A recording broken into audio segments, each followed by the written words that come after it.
All right, guys, welcome back to another video. All right, before we start, check out these beta cards on eBay auction, no reserve, all ending next week, this week. Don't remember exactly when they end, but check it out. The link is in below. You do not want to miss out. I don't offer these beta cards or alpha cards very much. So really, really nice cards if you're making a set, you're making a deck, you're making a play set of something, whatever. Old school Magic deck, vintage cube, whatever you're looking for. If you can't find something, give me a shout out. Call me, text me, 206-914-7974. And I am buying. I'm paying cash. Cash money. All right, guys. Take care. Have a great week. Enjoy the video.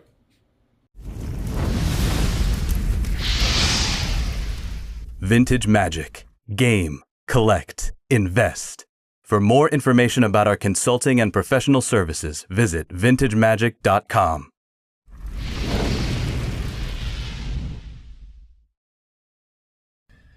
All right, guys, welcome back. Happy Finance Friday. I am on the way to MagicCon Chicago right now, but I thought I'd just do this video. I've been holding back doing this video because it's a rather controversial topic. It's about CGC, the grading company. And I don't know if you've seen the news, but they graded some alpha and beta test prints cards that were found to be printed in the modern day era. I think it's even like the recent years. And they were, a guy posted online proving that they were, and it's now validated that yes, there's been some fraudulent activity. And this has all to do with one of the co-founders of Pokemon. So why the hell is this relevant? Why am I talking about this Pokemon situation, stuff like that, and why are we doing this? So this is why, I'll tell you.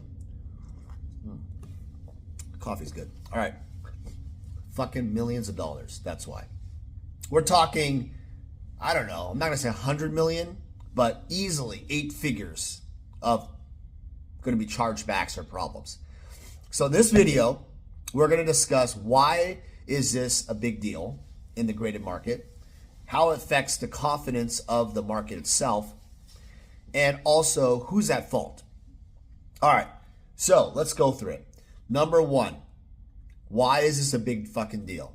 Well, if you're like buying graded cards, the purpose of buying graded cards as a buyer is to feel confident that the items that you're buying are legit, right? PSA, BGS, CGC, SGC, whoever you use.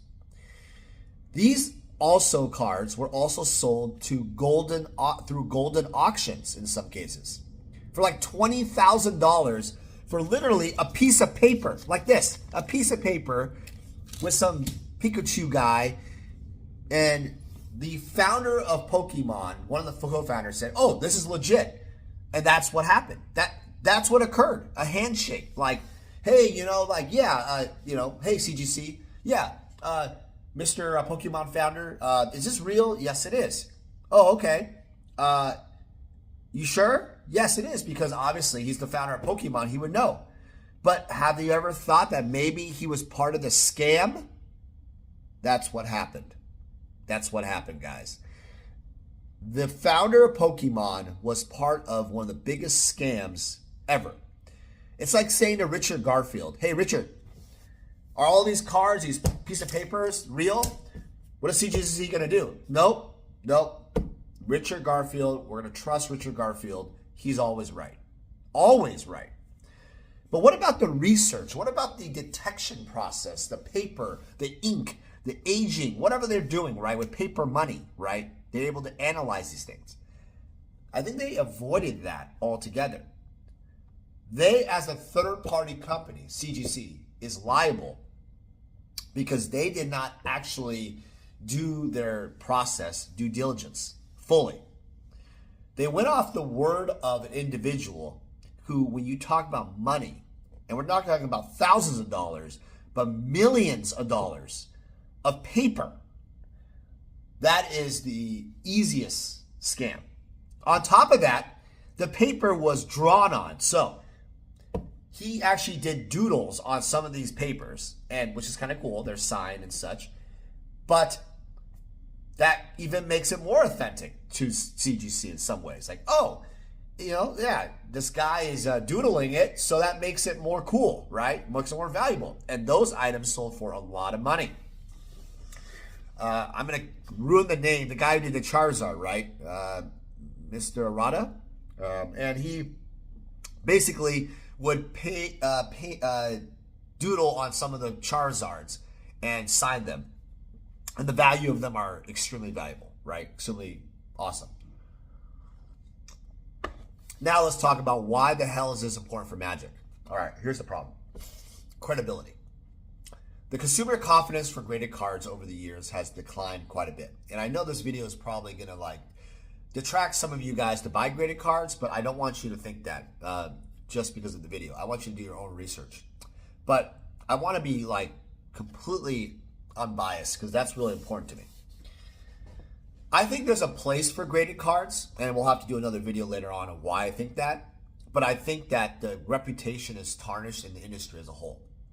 Graded card companies, even like Beckett, has gotten a lot of crap for undergrading cards, grading trim cards, ultra cards, whatever, in other types of cards, sports cards, whatever, fake cards, reback cards. PSA does the same thing, and CGC has had their own stuff too. So, BGS used to be actually PSA was the king of all the graded cards back in the day for Magic. Then BGS came in because of the subgrades. Everyone's pristine, quad plus. They wanted that, right? So they paid a premium for those. Then Beckett started losing confidence because CGC came in and their grades were a lot more. They have the pristine label, no subgrades. It's a black, furry, gold, pristine, looks nice. And they liked it. And they were consistent and they were grading cards. Basically, they were looser, in my opinion, than Beckett. That's my opinion. So, collectors now, who bought all the cards into Beckett, now are stuck with these Beckett cards, and they convert them into CGC. There's a lot of you out there who have Beckett cards are like, man, that sucks. My Beckett cards aren't worth as much as they used to.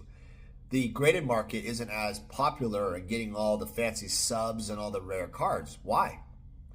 Because of the loss of confidence. And when you start grading cards like CGC did that are literally pieces of paper of garbage and fake, like 2024 pieces of paper that were supposed to be 1996 pieces of paper, it's shocking to me, that basically lowers the consumer confidence. Bidding activity on all of the auctions are going to tank, right? There is so much drama into this. Just research it yourself. It's insane. I'll post a couple of things below, kind of, accrediting this video of what I'm talking about. But it's a serious topic. All right, so the last part of this video is who's at fault, okay? I already mentioned to you. CGC is at fault, for sure, because they are supposed to be the gatekeeper of this process. They are supposed to be unbiased, and they are supposed to, I think they have a money back guarantee or some financial guarantee, so they are going to pay back anybody that they owe, any of the cards that would have this type of issue. It's kind of like a Tesla recall or Ford recall, whatever, cars. They have recalls for thousands of cars because, the windshield broke and it could cause an accident. I don't know, something like that, right? Same idea.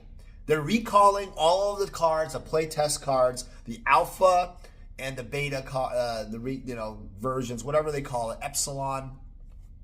All these Pokemon rarities are all going back.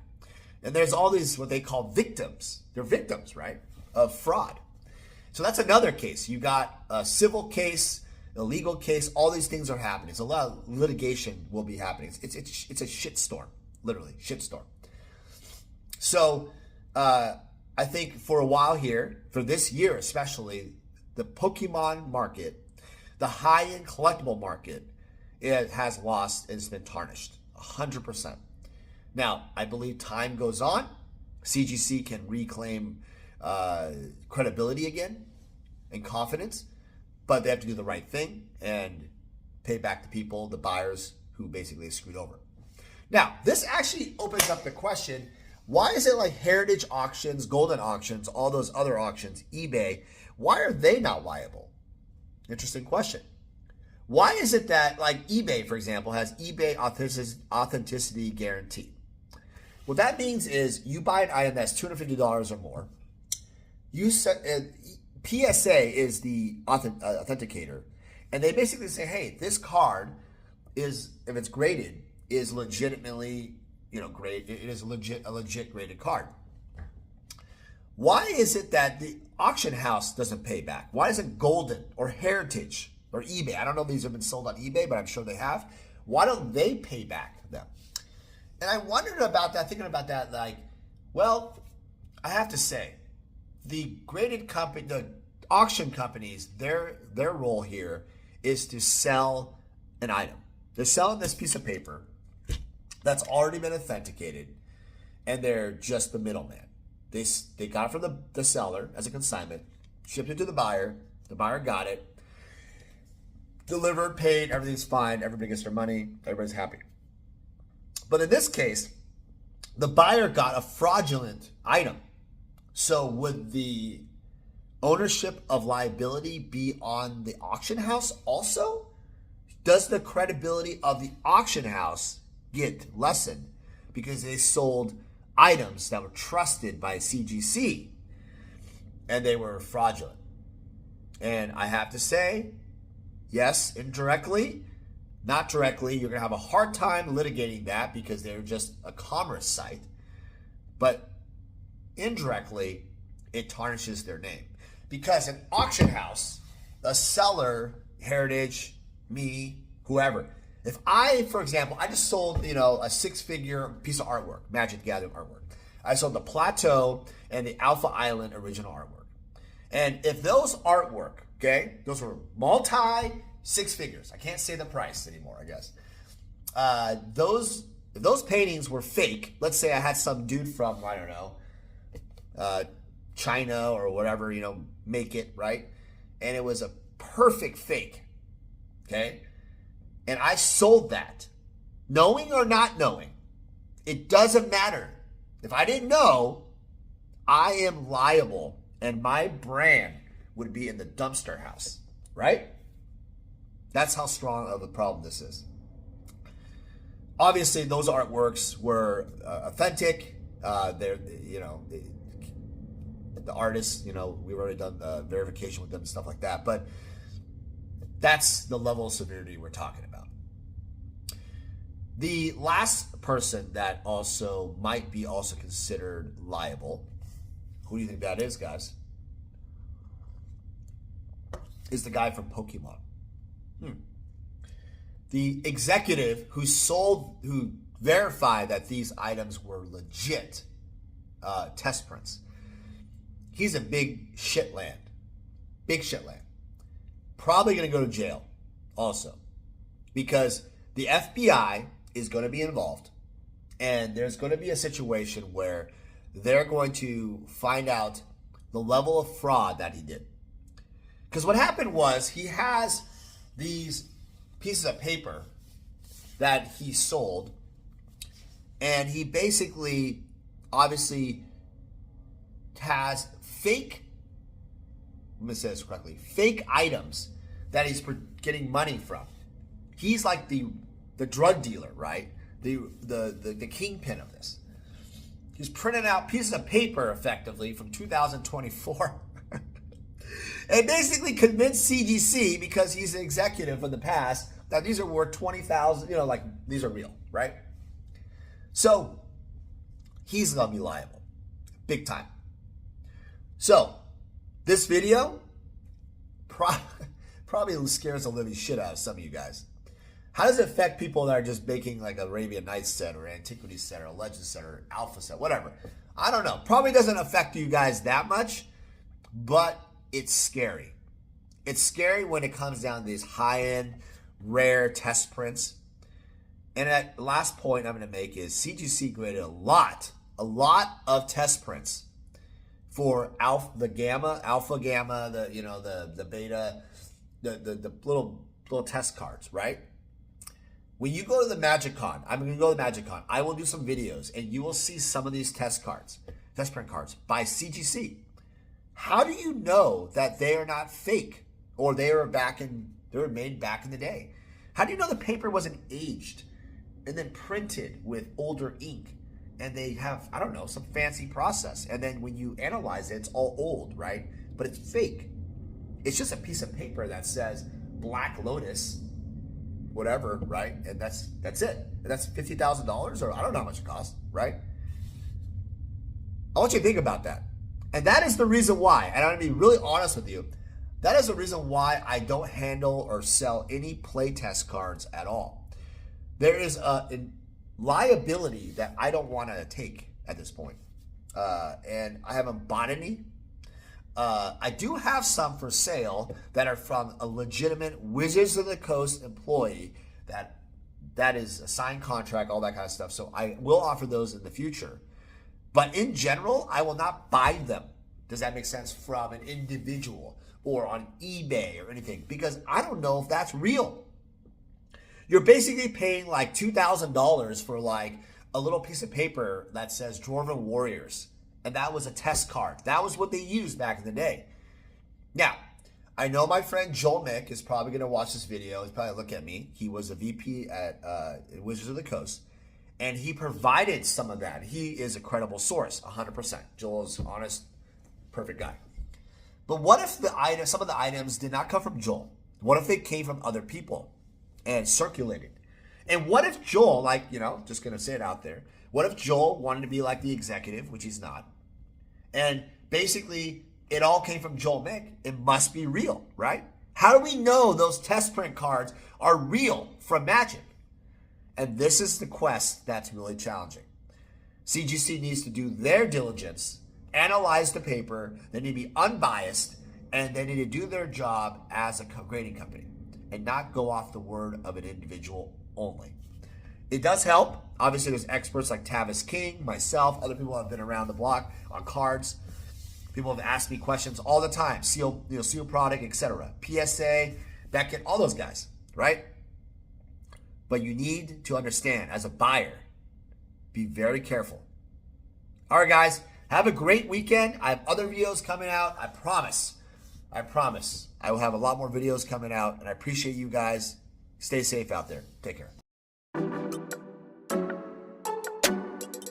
Hey everyone, it's me, Daniel with VintageMagic.com. I want to share with you more about how we handle consignments. So to begin the consignment process, we actually need to start with the consultation service. In this consultation, I will determine what you're looking to do. And generally, consigners usually tell me, hey Dan, I'm looking to sell my items and maximize the value of their collection. After we determine through the consultation, I usually like to do an appraisal process. And an appraisal process in terms of a consignment is more fitted towards authenticity and valuation for current market values. From there, after a contract is crafted and signed, we will then receive the items from you. The reason why our consignment process is very thorough is we also identify cards that could be graded so then they can maximize higher dollar values. So the payment process is very simple. Once we have sold your items, you'll get an updated ledger and we will process payment for whatever form of payment you need. As a consigner, you're gonna experience our white glove service. What that means is I'm gonna personally handle your collectibles from beginning to end. And rest assured, the client that purchases your collectibles will also receive the same white glove service. It's a signature service that I really pride myself on in working closely with my clients. Vintage Magic. Game, collect, invest. For more information about our consulting and professional services, visit vintagemagic.com.